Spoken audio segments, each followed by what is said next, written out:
तो इस एपिसोड की शुरुआत वही से होती है जहाँ से पिछला एपिसोड खत्म होता है। जो लिंगजिंग है वो अपने बीस्ट को अटैक करने के लिए कह देती है। बीस्ट भी एक पंच बना लेता है और जो भालू है उसके जबड़े के नीचे मार देता है, जिससे कि उसका जबड़ा हिल जाता है। फिर टीचर फैंग बोलता है कि अबे ये क्या हो रहा है, जो मेरी समनिंग टेक्निक है वो तो उससे एडवांस है, लेकिन फिर भी उसका बिस्ट मेरे बिस्ट पे भारी पड़ रहा है, ऐसा नहीं हो सकता भाई। फिर अपने भालू को बोलता है कि भालू जा और उस पत्थर के खंबे के टुकड़े टुकड़े कर दे।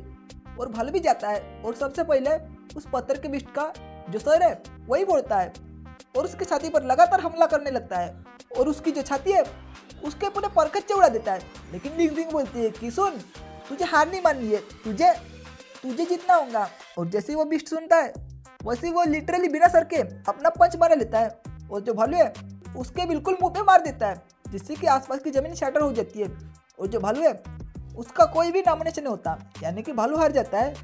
फिर लिंगजिंग बोलती है कि देखा मैं तो जीत गई ना।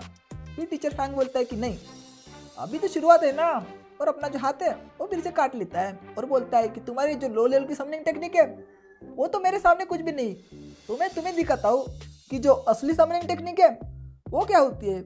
वो जैसे ही खून बहता है वैसे ही वहाँ से वो सारे सांप निकल जाते हैं, जो कि जो पत्थर वाला बिस्ट है उसको जकड़ लेते हैं, जिससे कि जो बिस्ट है वो हिल भी नहीं पाता। लिंगजिंग बोलती कि अबे ये है क्या, मुझे उसे डॉज करने के लिए कहना होगा, और ये कहते हैं कि डॉज कर दे उसे। लेकिन जो सांप है वो एक बाउंडर बना लेता है, जिससे कि जो बिस्ट है उसको अपने अंदर खींचने लगते हैं उस पत्थर वाले बिस्ट को। फिर लिंगजिंग बोलती कि नहीं, अभी देर हो चुकी है। और जो बिस्ट है यानी कि जो पत्थर वाला बिस्ट है उसके पूरे टुकड़े टुकड़े कर देता है और उस सांप के अंदर से जो टीचर फैंग है उसकी आग दिखने लगती है। वो बोलते हैं कि हाँ ये होता है असली पावर। फिर लिंगजिंग बोलती है ये तो बहुत ही ज़्यादा डरावना लग रहा है मुझे, इसकी ताकत तो देखो, ये तो बहुत ही ज़्यादा पावरफुल है, लगता है कि मैं उसे हरा नहीं पाऊंगी। लेकिन जो उसके पास वाला जो चूजा है वो उसके अंदर खींचने लगता है, लेकिन लिंगजिंग उसे पकड़ लेती है और बोलती है कि अबे तू कहाँ जा रहा है, तू इतना हल्का है ना कि वो तुझे अपने अंदर खींच लेगा और वो जो सांप है वो तुझे खा जाएगा, तो यहीं पे रुक। फिर लिंगजिंग बोलता है कि अबे यार वो चूजा अपने आप को अवेकन नहीं कर रहा, जबकि उसके मालिक की जान खतरे में, लेकिन फिर भी वो अपने आप को अवेकन नहीं कर रहा। फिर जो टीचर फैंग है वो अपने सांपों से लिंगजिंग पर हमला कर देता है और जैसे ही सांप पास आते वैसे ही जो चूजा है वो कूद के उस सांप के ऊपर अपना हमला कर देता है और नीचे भी गिर जाता है। फिर लिंगजिंग बोलती है कि अबे तू ये क्या कर रहा था, और तुझे लगता है कि तू उससे लड़ सकता है, वैसा बिल्कुल भी नहीं होगा, वो जो सांप है वो तुझे खा जाएंगे कच्चा। फिर जो टीचर फैंग है वो बिल्कुल लिंगजिंग के पीछे होते हैं। लिंगजिंग अपने पास से एक पत्थर उड़ाती है और बोलती है तो ठीक है, तुम उसको इतनी बुरी तरह हराना चाहते हो तो मैं भी उसमें मदद करूंगी। फिर जो टीचर फैंग है वो उस पर हमला कर देते हैं, लेकिन इस बार लिंगजिंग उसे टॉच करती है और बहुत ही स्पीड से आगे बढ़ती है और जो बिस्ट है उसके बिल्कुल नीचे हमला करती है और बोलती है हाँ अब ये कामयाब होगा। लेकिन वहाँ से सांप निकलती है, जिसे देख के वो शॉक हो जाती है और वो सांप लिंगजिंग के बालों को पकड़कर ऊपर उठाने लगती है, लेकिन लिंगजिंग भी अपने बालों को काट लेती है जिससे कि वो बच सके। फिर हमें चूजे को दिखाया जाता है जो कि बेहोश होता है, जिसके ऊपर वही बाल पड़ रहे होते हैं और उस चूजे के आसपास से बहुत ही तेज रोशनी निकलने लगती है। जो टीचर है और जो लिंगजिंग है वो बोलते क्या यहाँ पे क्या हो रहा है। लिंगजिंग बोलते कि फाइनली जो बिस्ट है वो अवेक हो रहा है और हमें उस चूजे को दिखाया जाता है जो कि एक बहुत बड़ा पंछी बनने वाला होता है, लेकिन वो वही चूजा होता है, बस उसके बाल आ जाते हैं। फिर लिंगजिंग और जो लिंगजिंग है वो बोलता है कि अबे ये क्या है, ये क्या बनने वाला था लेकिन क्या बन गया। लेकिन टीचर बोलता है कि अभी ये सब खत्म हुआ और वो अटैक कर देता है, लेकिन जो चूजा है वो बहुत तेजी से उस अटैक को डॉज करता है और सीधा जो टीचर है उसके पास आता है। टीचर बोलता है कि अबे तू चूजा है, तू क्या कर सकता है यार, ये देख मैं क्या करता हूँ। लेकिन जो चूजा है वो बहुत स्पीड से उस सांपों को फाड़कर जो टीचर है उसको बाहर निकाल लेता है और टीचर बोलता है कि अबे रुक जा ना भाई, ये क्या कर रहा है।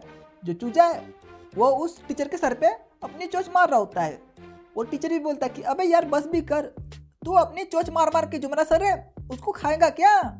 और वैसा ही होता है, जो चूजा है वो उसके सर के ऊपर टपली मार के यानी कि चोंच मार के उसको बेहोश कर देता है और जो ज़ैंग है उसके कंधे के ऊपर आकर बैठ जाता है। लेकिन ज़ैंग बोलते कि वाह यार तुमने तो बहुत ही ज़्यादा कमाल कर दिया। लेकिन इससे जो टीचर जाओ है उसको आ जाता है गुस्सा, वो बोलते कि वो डल्ला टीचर, वो तो कह रहा था कि ऐसा करूँगा वैसे करूँगा, ऐसे हराऊंगा वैसे हराऊंगा, लेकिन हुआ क्या, वो तो क्लास डी के स्टूडेंट से हार गया, जो कि स्कूल की सबसे नल्ली क्लास है। फिर उसके पास टीचर यीन आती है। वो बोलता है कि टीचर यीन, आप अगली टेस्ट को लेना, क्योंकि मुझे डर है कि मैं किसी दूसरे टीचर को दूंगा तो वो टीचर भी हार जाएगा, तो प्लीज़ आप इसे कंडक्ट करो। लेकिन पीछे से एक टीचर बोलता है कि टीचर साहब, मुझे मौका दो, क्योंकि मैं उसको हराना चाहता हूँ। फिर टीचर साहब बोलता है कि तुम, लेकिन तुम्हें क्यों? और ये वही टीचर होता है जिसको कि निंगफैंग ने आखिरी बार जो ट्रेनिंग ग्राउंड है उसमें हराया था। वो टीचर बोलता है कि टीचर साहब, जो निंगफैंग है ना, उसने अपना मैजिक आखिरी बार मुझे ट्रेनिंग ग्राउंड में दिखाया था, लेकिन जो उसका मैजिक है वो किसी अलग ही लेवल पे है, तो प्लीज़ मुझे अगला टेस्ट हैंडल करने दो। फिर वो टीचर बोलता है, यानी कि टीचर साहब बोलता है कि तुम प्लानिंग क्या कर रहे हो? फिर वो टीचर बोलता है कि टेस्ट के दौरान मैं कोई भी कमी नहीं छोड़ूंगा, और वैसे भी जो टेस्ट है उसमें तो एक्सीडेंट तो होता ही है, और अगर एक्सीडेंट में किसी की जान जाए या फिर उसको बहुत ही ज़्यादा चोट लगे, उसकी जिम्मेदारी तो उसी की होंगी, क्योंकि वो ही इस टेस्ट को देने के लिए आया है, तो प्लीज़ मुझे ये करने दो।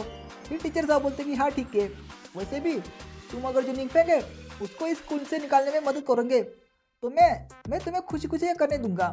और वो टीचर बोलता है कि टीचर जाओ, अब चिंता मत करो, मैं आपको निराश नहीं करूंगा, मैं निंगफैंग को इस स्कूल से निकाल कर ही रहूँगा।